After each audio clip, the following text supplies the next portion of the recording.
Bienvenidos a Círculo Rojo TV, un programa donde a través de anécdotas, información, experiencia de los entrevistados, podemos inmiscuirnos y comprender mejor los laberintos del poder.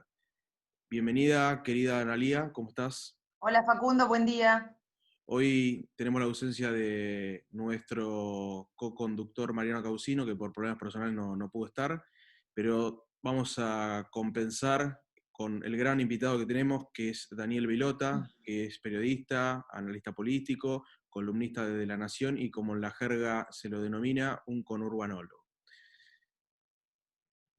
Así es. Bienvenido Daniel. Daniel, durante muchos años te dedicaste a la planificación comunicacional.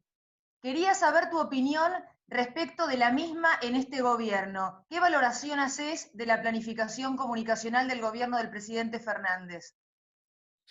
Bueno, sí, yo todavía sigo siendo docente de la carrera de comunicación en la Universidad de Lomas, ahora de forma virtual por el episodio de la pandemia que estamos atravesando. Mira, la primera impresión es que Fernández tiene la comunicación como una de las mismas ideas viejas que intenta replicar de la gestión de Néstor Kirchner, entonces confía en exceso, desde mi punto de vista, en el vínculo personal que él tiene, es un viejo interlocutor de muchos periodistas, y también en el poder del Estado para ocupar el centro de decisiones en este tipo de dispositivo de la comunicación pública. Cuando me refiero a las ideas viejas, porque me da la impresión que tanto los ejes que utiliza para exponer, las consignas e incluso los equipos que elige, tienen un bajo nivel de actualización, sin que esto se constituya en una valoración personal de los funcionarios que trabajan con él. Quiero decir que los antecedentes no parecen ubicarlo a la altura del desafío que tiene el presidente, es decir, un gobierno que ya asumía con necesidad de atender una crisis. Siempre la comunicación es una prolongación de la política en otro escenario. Y la impresión, insisto, que tengo es que tanto Pancho Meritelo como Juan Pablo Biondi, sin caer por supuesto en una valoración personal, no tenían antecedentes semejantes para enfrentar lo que le tocaba. Quiero decir que esto no los vuelve malos profesionales, sino sencillamente que son personas con antecedentes bastante convencionales cuando el desafío es demasiado exigente. A ver, quiero ser enteramente franco en este punto. El Estado tiene como una herramienta, este Estado y cualquier Estado, el recurso de la propaganda, que no es publicidad, todos lo sabemos. El problema es cuando ese es tu único recurso. Y entonces me parece que eso es una gran limitante, además del hecho que Fernández, supongo yo que para compensar la falta de poder político que tiene en el frente de todos, abusa a veces de sus apariciones en la televisión o en la radio para tratar de no perder peso en la opinión pública. Ese es un ejercicio muy exigente. Si no tenés muy claro cuál es la agenda de los medios y de la opinión pública, y segundo, si no tenés en claro cuál es la calidad de respuesta, aunque sea argumentativa, no concreta, que vos podés tener frente a esas propuestas que inevitablemente te van a llegar, así sean hoy de los medios más afines al gobierno, porque la demanda social, como estamos viendo, y a partir de la marcha que seguramente vieron el fin de semana, es cada vez más exigente. Bien. En el conurbano, ya metiéndonos en tu especialidad, creo que sucedió hace algunas semanas un antes y un después, que fue la marcha o el reclamo de la policía. ¿Qué nos puedes contar de los vericuetos de por qué sucedió y qué consecuencia trajo luego en la política de la provincia? De las consecuencias creo que todavía no estamos viendo todas, Facundo. Tal vez la más importante ocurrió el viernes en La Matanza. Es la primera vez en 40 años que el sindicato municipal organiza una movilización. Es un reclamo justo por un reajuste salarial, pero en apariencia con un fuerte condimento político de actores que no tienen que ver con la matanza y que están canalizando parte del malestar que abrió este conflicto con la policía bonaerense, que desde mi punto de vista muy personal es el principal conflicto que ha tenido el oficialismo en los últimos meses, o para decirlo de otro modo, el conflicto policial marcó el conflicto real de poder que hay hoy en el frente de todos. Y es el enojo de Cristina Fernández de Kirchner por el rumbo económico del gobierno, que por primera vez está amenazando con socavar la base más sólida de su liderazgo electoral, que está aquí, en la región sur del conurbano bonaerense, donde algunos punteros del kirchnerismo, comienzan a percibir los primeros síntomas de fatiga en un electorado que ellos consideran muy propio y que son esencialmente aquellos que tienen menos oportunidades de acceso a los bienes que debe proveer el Estado: salud, educación, vivienda. Daniel, ¿hay algún sector del oficialismo que considera que está en ciernes alguna maniobra destituyente en la que estarían implicados algunos algunos dueños de medios de comunicación, determinados empresarios y políticos de la oposición? Yo quería alguna reflexión tuya al respecto y si considerás que el levantamiento de la policía bonaerense de alguna manera podría verse también involucrado en esa maniobra.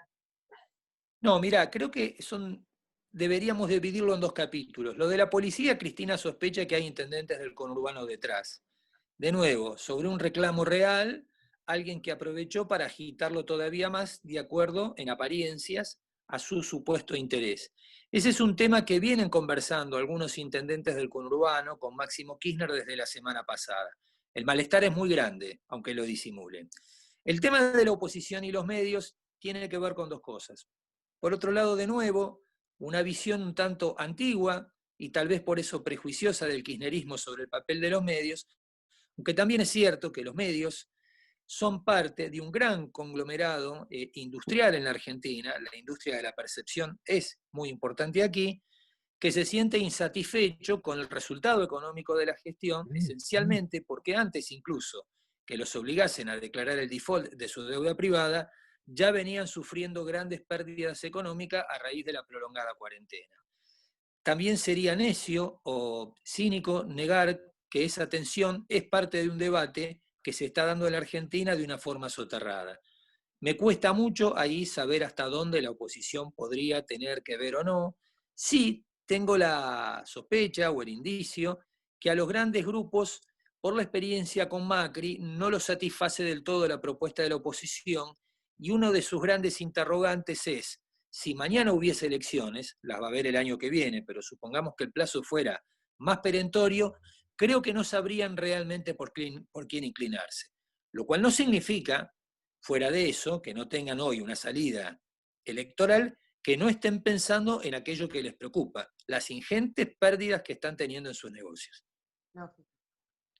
Daniel, esta tensión que mencionabas entre Máximo y el grupo más cercano a Kicillof, que tiene relación con Máximo, y los intendentes, tiene que ver con que no se sienten parte del poder, con qué intereses tiene que ver y cómo, si ellos han tomado nota para poder reconstruir eso, porque al parecer Kicillof pareciera que solo se recuesta en el poder que le satisface Cristina Kirchner. Ahí hay dos problemas. Por un lado, la mayoría de los intendentes del conurbano, por la ley 14032 que se sancionó en la legislatura bonaerense en el 2016, solo tienen la posibilidad de reelegir una vez. Todos van a cumplir ese ciclo en el 2023 y se encuentran sin salida. En este tipo de proceso político, conforme transcurren los meses, el que no tiene reelección pierde poder. Esa es una parte importante, un componente real del conflicto de la policía bonaerense, donde Cristina cree que como no está satisfecha su expectativa, ellos participaron. Y el otro punto importante de esto sí es Kicillof, porque una salida posible para ellos sería ya tener hoy posiciones en el gobierno bonaerense. Ninguna de esas dos cosas están ocurriendo y esto agita el malestar y la desconfianza recíproca entre Cristina y los intendentes, y a la vez entre Cristina y Kicillof, y por otro lado, entre los intendentes y Kicillof, porque tengo que decir claramente que ni Kicillof ni Cristina, aunque sean aliados, representan para los intendentes lo mismo. Bien. Daniel, en torno al conflicto policial, en las últimas horas el ministro Berni realizó una purga, separó de sus funciones a 8 agentes muy importantes de la bonaerense y por primera vez en la historia colocó número 3 a una mujer en la fuerza, lo que debe traducirse como un gesto hacia Cristina. ¿Pensás que el ministro ha salido fortalecido, debilitado, y pensás que el conflicto está terminado? El ministro salió fortalecido precisamente por la sospecha que Cristina tiene de los intendentes. Una de los primeros reclamos después se perdió, pero de las primeras horas era que Berni renunciara. No solo no ocurrió, sino que da la impresión que puede llevar adelante cambios en la cúpula de la policía, no para fortalecerse él, pero sí para hacerlo con Daniel García y Sergio Figini, es decir, el 1 y el 2 de la policía. En el caso de la número 3, que es una mujer, ocupa una secretaría general sin gran poder real. Así que me cuesta evaluar ahí si ha sido un gesto, digamos, por la igualdad de género o algo que estaba, dentro de una lógica, porque seguramente no incomoda ni a Figini ni a García. Hay que recordar que García y Figini fueron blancos también de la protesta policial. Otro capítulo importante, Analía, es poner también en dimensión qué fue la protesta. Es un cálculo estimativo, pero se calcula que en el momento de mayor presencia de uniformados debe haber habido 5.000. El total de efectivos de la bonaerense son 90.000. El grueso de los que participaron en la protesta eran efectivos del Comando de Patrulla y de la Policía Local. Si bien la Policía Local es importante en número, es casi la mitad de los efectivos, no lo es en lo que la política llama un poco brutalmente el manejo de fierros, quiero decir de poder real. En este caso, ahí son importantes la infantería, la caballería y los cuerpos de élite. Ninguno de esos estuvo movilizado en la protesta, lo cual no significa que estén contentos con sus salarios. Y el otro caso que llama mucho la atención es que si los policías reclamaban entre un 56 y el 64% de aumento, se haya disuelto literalmente todo tipo de protesta cuando solo les consiguieron el 20%, por más que eso los equipare hoy con el sueldo inicial de la Policía Federal. Eso es lo que da la sospecha al kirchnerismo de la participación de algún agente político agitando este conflicto. Daniel, hemos hablado de diferentes actores importantes en el conurbano y en la provincia, como es el gobernador Kicillof, los intendentes, Máximo, Cristina, y hay otro actor importante en la coalición de gobierno que es Sergio Massa. ¿Cómo queda después del conflicto su participación?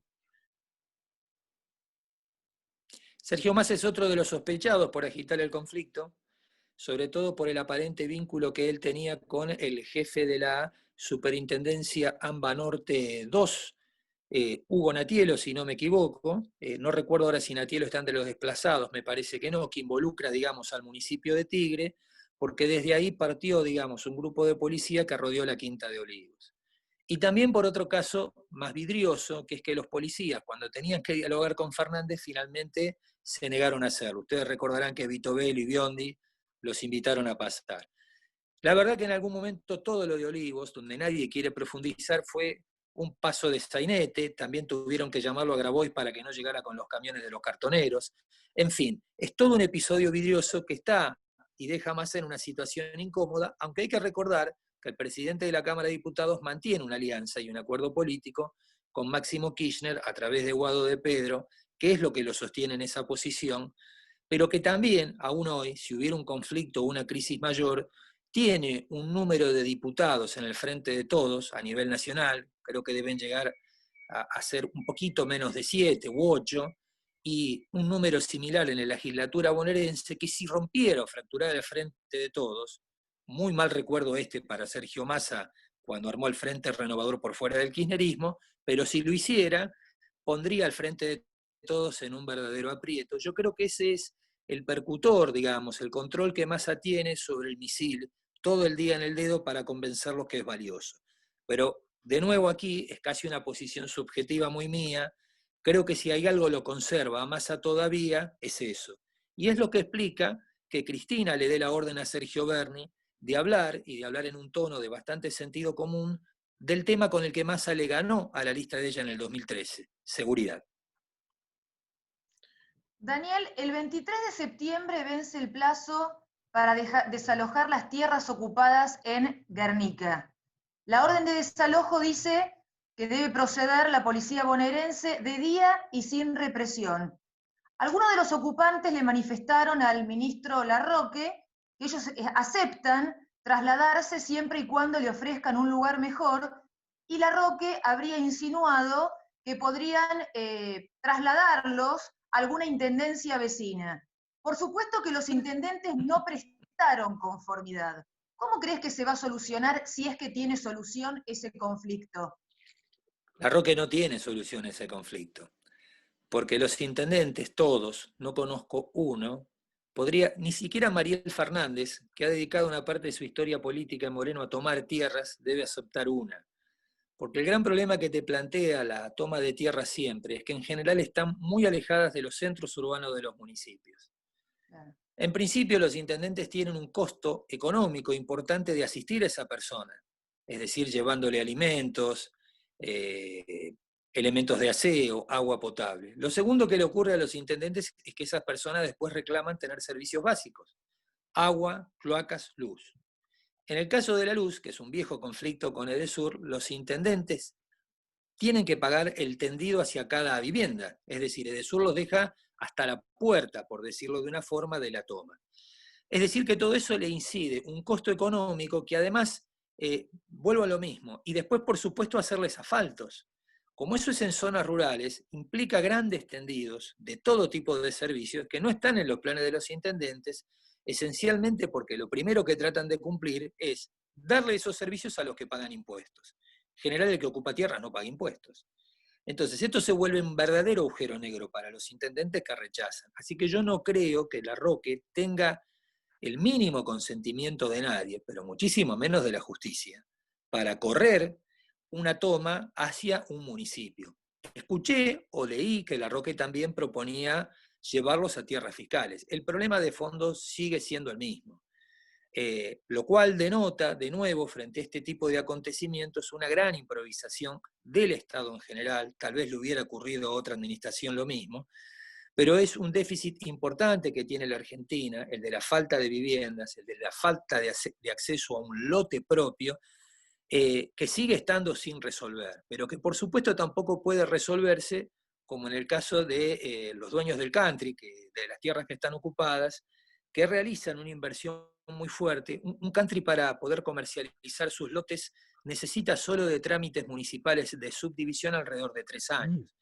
Entonces vos haces una inversión de riesgo muy importante que ahora lo multiplica en la medida que no está resuelta cómo esta gente los deja seguir trabajando en una zona donde, si el country se habilitase, bajo condiciones más o menos regulares, no es el caso de la Argentina hoy, también tiene un efecto multiplicador de empleo, porque aparecen alrededor del country la necesidad de prestación de un montón de servicios. En fin, es un viejo problema de la Argentina, las soluciones parecen peores que antes. Daniel, con respecto al problema que hubo por la coparticipación con la Ciudad de Buenos Aires, entendemos que presupuestariamente para la provincia y para el conurbano fue importante la movida política que se hizo. Ahora, en términos de opinión pública, ¿la provincia cómo toma este acto, ¿no?, de un día para otro de sacar recursos a la ciudad y transferirlos para la provincia? Bueno, me parece que el conflicto es más importante que la provincia de Buenos Aires, porque el año que viene son 50.000 millones de pesos que van a Buenos Aires y no al resto de las 24 provincias.